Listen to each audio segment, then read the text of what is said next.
rin. Yun, nagising na rin. Nagugutom na. Nagugutom natin si Mama Kanor. Mama Kanor.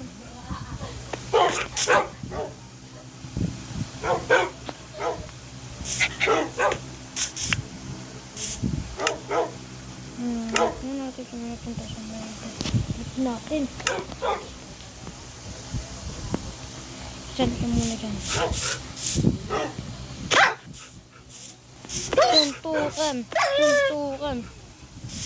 Tuntukan sila eh.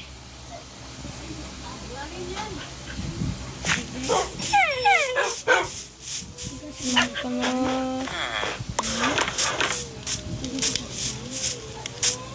Ma'am Kanor. Ma'am Kanor. Ma'am Kanor. Nakita ko po.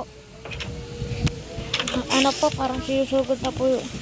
Ma'am Kanor, mayroon po itong ganyan. Oy, andali lang, may tatlong na pala ako sa'yo kasi sinusugod na yung kabilang village natin. Sige po Ma'am Kanor, 10 village yun. Doon sa may Oma Village.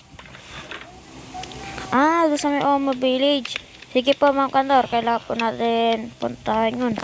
At wala pa po akong mga weapons, kailangan ko po kailangan pong weapons. Pumunta kay Ma'am Kasmot, kapatid ko yan. Ayun yung one eye sa lang yung mata niya. Hindi lang Ma'am Kanor, Ma'am Kanor.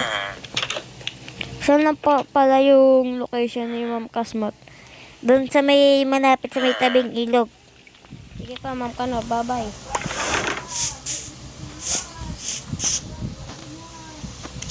Bye bye Ma'am Kanor.